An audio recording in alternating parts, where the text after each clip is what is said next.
नमस्कार, आप देख रहे हैं साधना प्लस न्यूज। आप सभी का स्वागत है खबरें हिमाचल प्रदेश के हमारे इस बुलेटिन में। आपके साथ मैं अंजलि। बुलेटिन की शुरुआत करेंगे, लेकिन इससे पहले नजर डालते हैं हेडलाइंस पर। शिमला में नगर निगम चुनाव से पहले बयानबाजी तेज। पूर्ण सीमांकन पर कांग्रेस ने साधा निशाना, बीजेपी पर साधा जमकर निशाना।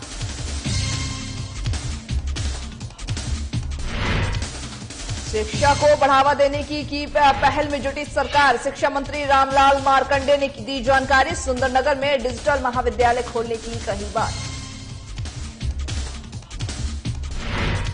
प्रदेश के व्यावसायिक शिक्षकों की मांग, शिक्षा विभाग में शामिल करने की उठाई मांग। नई शिक्षा नीति का दिया हवाला।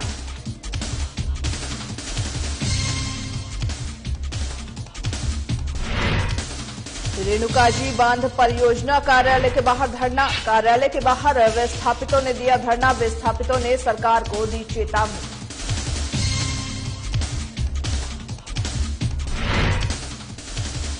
नालागढ़ में नशा कारोबारियों के खिलाफ पुलिस सख्त। तस्करों के पास से 14 पेटी अवैध शराब किए बरामद। मामले की जांच में जुटी पुलिस।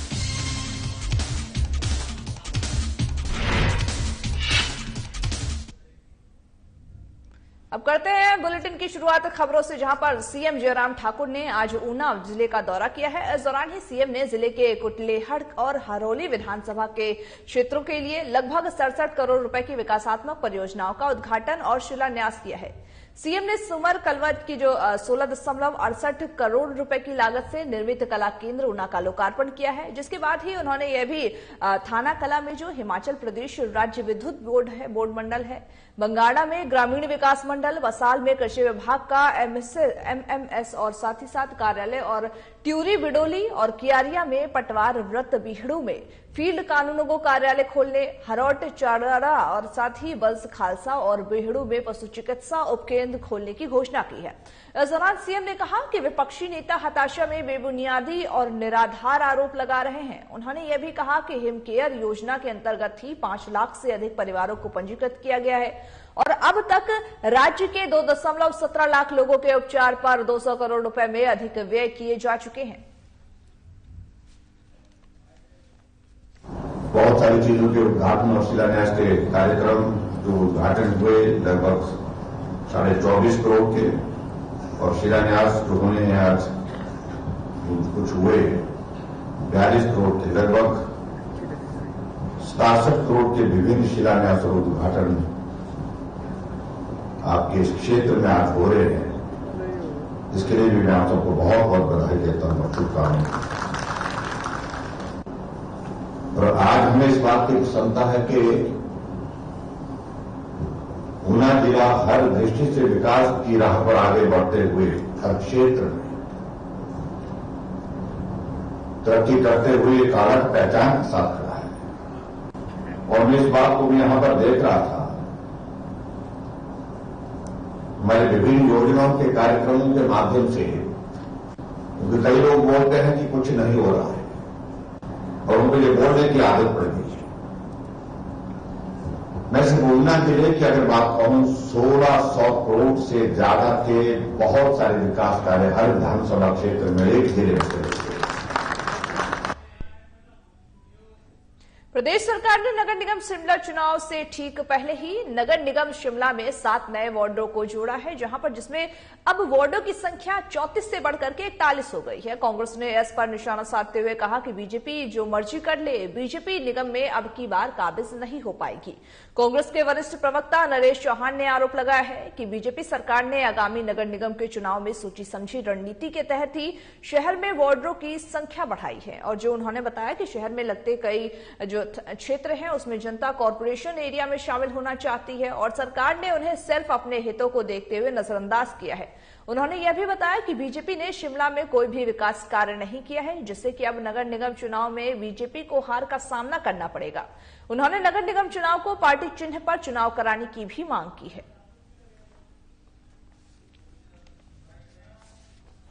कि सबको पहले कॉन्फिडेंस में लेते, उसके प्रॉपर तरीके से पब्लिसिटी होती, गांव के लोगों को उनके जो कंसर्न थे वो समझाने चाहिए थे कि आपका क्या कंसर्न है। अगर वो नहीं आना चाहते थे तो उनको नहीं लेना चाहिए था। लेकिन जो सैकड़ों घर सैकड़ों भवन बने हैं जो विकास की दृष्टि से पिछड़ रहे हैं, उनको सुविधाएं, मूलभूत सुविधाएं नहीं मिल रही है, पानी की समस्या है, कूड़ा उठाने की समस्या है, सीवर लाइन की समस्या है, स्ट्रीट लाइट की समस्या है, वो लोग मुख्यमंत्री जी से जाके मिलते हैं और मुख्यमंत्री जी वोट के नजरिए से उनसे पूछते हैं, डेपुटेशन से, कि आप वहां कितने वोटर्स हैं। बड़ा दुर्भाग्यपूर्ण है, किसी प्रदेश के मुख्यमंत्री बजाय इसके कि ये पूछते कि आपकी समस्याएं क्या है और उनको कैसे निवारण किया जा सकता है और आपका कितना बड़ा पॉपुलेशन है जो इसमें आना चाहता है, या कितने लोग हैं जो नहीं आना चाहते। मुख्यमंत्री जी पूछते कि कितने वोट होंगे वहां, मतलब उनके जहन में वोट की।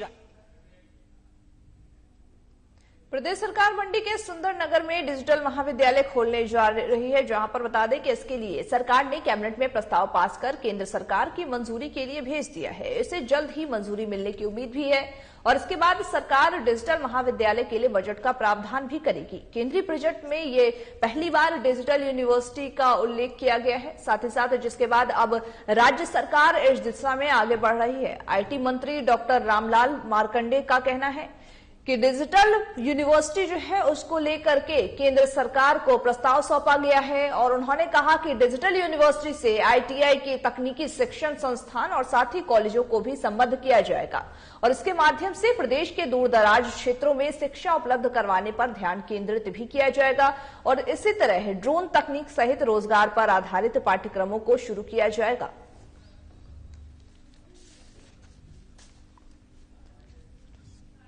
तक डिजिटल यूनिवर्सिटी का विषय भारत सरकार द्वारा केंद्र सरकार का जो बजट पेश किया गया, इसमें केंद्र सरकार के मंत्री आदरणीय श्रीमती सीतारमण जी ने कहा था कि भारतवर्ष के अंदर डिजिटल यूनिवर्सिटीज खोले जाएंगे।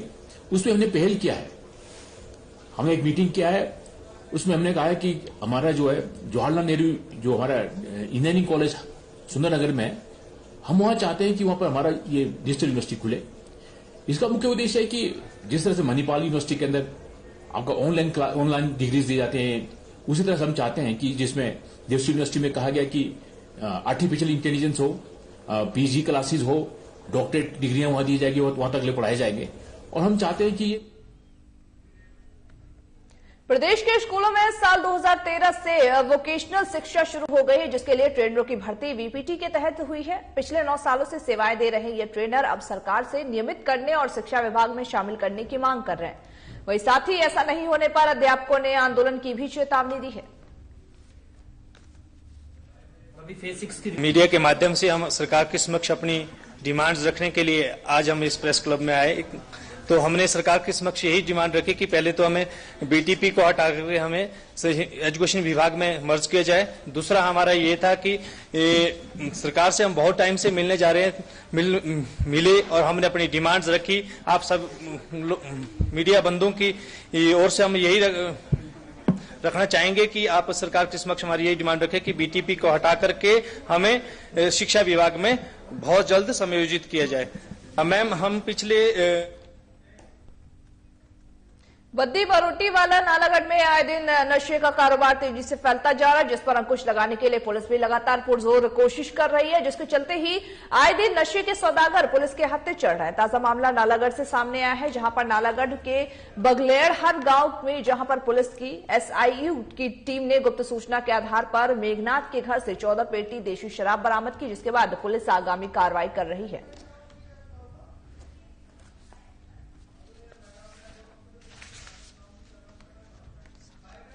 इसको बहुत सीरियसली ले रहे हैं। हमें पुलिस मुख्यालय से भी डीजीपी साहब के सख्त आदेश है इसमें कि नशे के कारोबारियों को बिल्कुल भी नहीं बख्शना है। जनाब एसपी साहब के भी सख्त आदेश हैं और इस कड़ी में हम लोग लगातार कार्रवाई कर रहे हैं। और अगर मैं कल का वाकया बताऊं तो जो हमारे एसआईयू इंचार्ज हैं इंस्पेक्टर मोहिंदर सिंह, इनको कल सूचना मिली है, कल पेट्रोलिंग पे थे अपनी पुलिस पार्टी के साथ, तो बगलैड गांव का मेघनाथ सन ऑफ नारायण दास, गांव बगलैड डाकघर पंजेरा के ये शराब बेचने का अवैध धंधा करता है। तो जब इसके घर की तलाशी ली तो इसके घर से 40 संतरा जो कि ओनली फॉर सेल इन हरियाणा।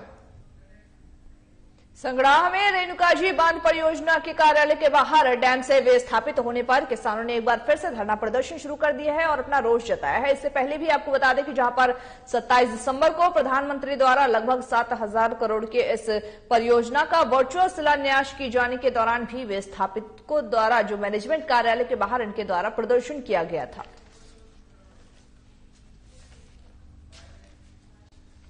सुखराम जी है, उनके साथ बैठकें हुई हैं। उन बैठकों में हमने अपनी जो मांगे थी विस्थापितों से संबंधित उनके समक्ष रखा, किंतु हमारी किसी भी मांग का अभी तक निष्कर्ष नहीं निकला, जिसमें कि जिलाधीश सिरमौर ने हमें आश्वासन दिया था कि 5 फरवरी तक।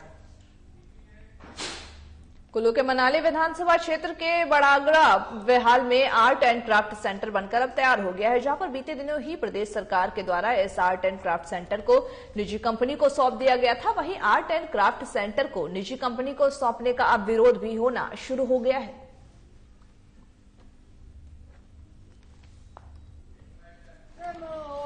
जो हमारा लोकल प्रोडक्ट किसी भी प्रकार का, चाहे वो पट्टू हो, जुराबे हो, कढ़ाई बुनाई का सामान हो, उन सहायता समूहों को यहाँ पर इस कॉम्प्लेक्स में जो है दुकानें दी जाएगी और यहाँ के बेरोजगार लोगों को जो है रोजगार दिया जाएगा। लेकिन खेद की बात है कि हिमाचल प्रदेश की जयराम जी की सरकार और हमारे स्थानीय मंत्री श्री गोविंद ठाकुर जी ने जो है इस क्राफ्ट सेंटर को जो है एक निजी हाथों को, निजी कंपनी के को सौंप दिया है, बेच दिया है। मैं समझता हूँ कि औने पौने दामों में जो वार्षिक बीटीस की हुई है, मैं समझता हूँ वो तो 48 करोड़ रुपए का ब्याज भी नहीं बनता है।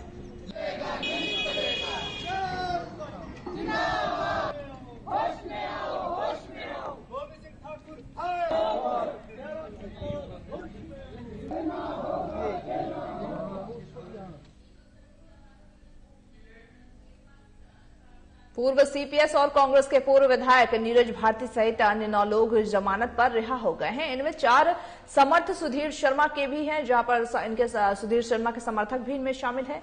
नीरज भारती ने फेसबुक के जरिए राष्ट्रीय कांग्रेस पार्टी के सचिव और पूर्व मंत्री सुधीर शर्मा को धमकी दी थी। इस मामले में धर्मशाला पुलिस ने नीरज भारती को गिरफ्तार कर उनसे पूछताछ के लिए उन्हें थाने में बुलाया था।